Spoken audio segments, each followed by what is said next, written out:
వారంలో కేవలం ఒక్కరోజు మాత్రమే దర్శనమిచ్చే ఆలయమే ఈ మాలకొండ లక్ష్మీ నరసింహస్వామి ఆలయము. దట్టమైన నల్లమల అడవి చుట్టూ కొండలు, ఒక అద్భుతమైన కొండ మీద ఒక అత్యద్భుతమైన ఆలయము. అసలు ఈ ఆలయం వెలవడానికి కారణం ఏంటి? అమ్మవారి కోపానికి ఇక్కడున్న కొండ రెండుగా ఎందుకు చీలింది? ఇలాంటి ఎన్నో విషయాలు, ఎన్నో ప్రత్యేకతలు ఉన్నటువంటి ఈ ఆలయం గురించి ఈ వీడియోలో తెలుసుకుందాం.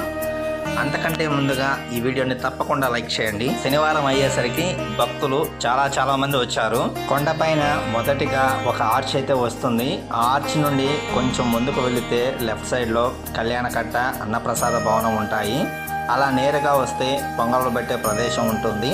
స్వామివారికి లోపల డైరెక్ట్గా పొంగళ్ళు పెట్టలేము కాబట్టి బయట ఒక ఉప ఆలయం ఏర్పాటు చేసి ఉన్నారు.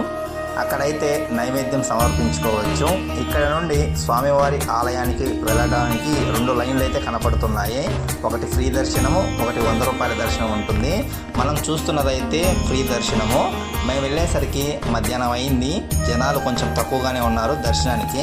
విష్ణుమూర్తి, లక్ష్మీదేవి ఈ కొండ మీద తిరుగుతూ ఉన్నప్పుడు అగస్త్య మహర్షి వారు అటుగా వెళ్తున్నప్పుడు అమ్మవారిని, అయ్యవారిని చూసి ఈ కొండ మీద అమ్మవారు, అయ్యవారు తిరుగుతున్నారు, ఇదే నాకు మంచి ప్లేసు తపస్సు చేసుకోవడానికి అని చెప్పి అగస్త్య మహర్షుల వారు తపస్సు అక్కడే చాలా సంవత్సరాలు చేశాడట.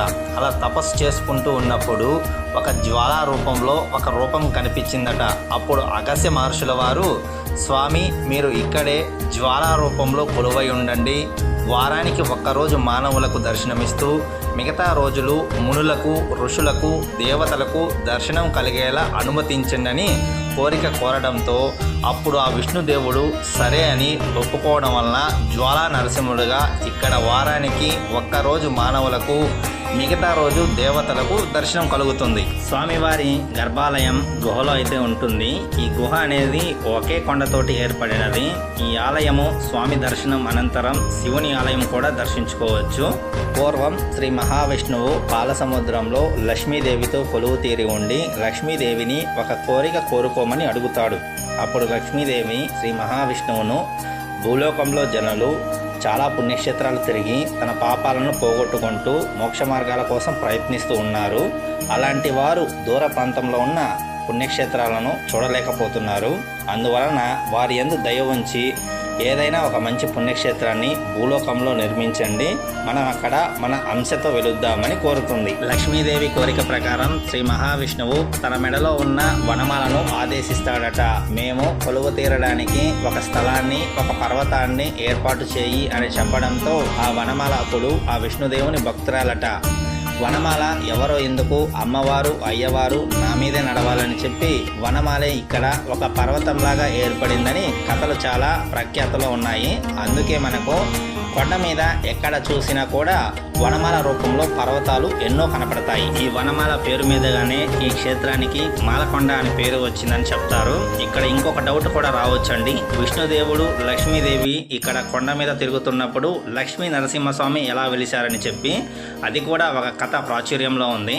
ఇక లక్ష్మీదేవి ఆలయానికి అయితే వెళ్దాము. అమ్మవారి ఆలయానికి వెళ్ళే మార్గము చాలా ప్రత్యేకత ఉందండి. దీనికి ఒక కథ అయితే ప్రాచుర్యంలో ఉంది. ఇక్కడ అమ్మవారు స్వామివారి మీద కోపంతో కొండ మీదకు వెళ్తారట. ఆ సమయంలో ఈ పెద్ద బండరాయి అడ్డు రావడంతో అమ్మవారు చూసిన చూపుకి ఈ బండరాయి 2గా చీలి అమ్మవారికి అయితే మార్గం ఇచ్చిందని చెప్తారు. ఇదేనండి ఆ మార్గము. ఎంతటి లావుగా ఉన్న మనుషులైనా ఈ మార్గం గుండా వెళ్ళొచ్చు. పైన కూడా అమ్మవారు, స్వామివారు మనకు దర్శనం ఇస్తుంటారు.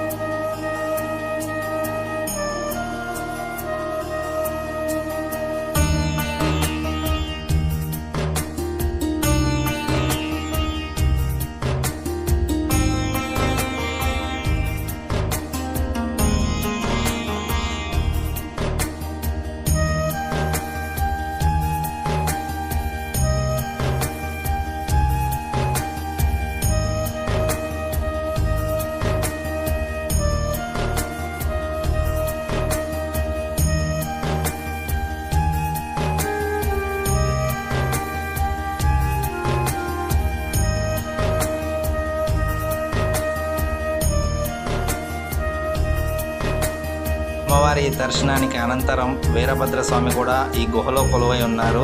ఆ స్వామిని కూడా మనం దర్శించుకోవచ్చు. ఇక్కడ స్టే చేయడానికి వసతి సదుపాయాలు అయితే ఉన్నాయి. రూమ్స్ కూడా ప్రొవైడ్ చేస్తారు. ఒక శనివారం మాత్రమే ఉంది కాబట్టి చాలా మంది భక్తులు అయితే వచ్చి ఉన్నారు. ప్రస్తావించబడిన గోవు కామధేనువుగా ఆరాధించబడుతూ వస్తుంది. ఆవును తల్లితో సమానంగా గౌరవించడం మన సంప్రదాయం. అందుకే ఆవును గోమాత అని అంటున్నా. దేవపితృ వివాహాది కార్యాలయాలలో గోదానం చేయటం ఎంతో పుణ్యప్రదంగా భావించబడుతుంది. సకల దేవత స్వరూపిణి అయిన శ్రీ మాల్యాద్రి లక్ష్మీ నృసింహస్వామి గోమాత. ఈ వీడియో మీకు నచ్చినట్లయితే ప్లీజ్ సబ్స్క్రైబ్ చేసుకోండి. అలాగే వీడియోని లైక్ చేయండి. ఇలాంటి మరెన్నో వీడియోస్ మన ఛానల్లో పోస్ట్ చేస్తూనే ఉంటాను. Thank you for watching.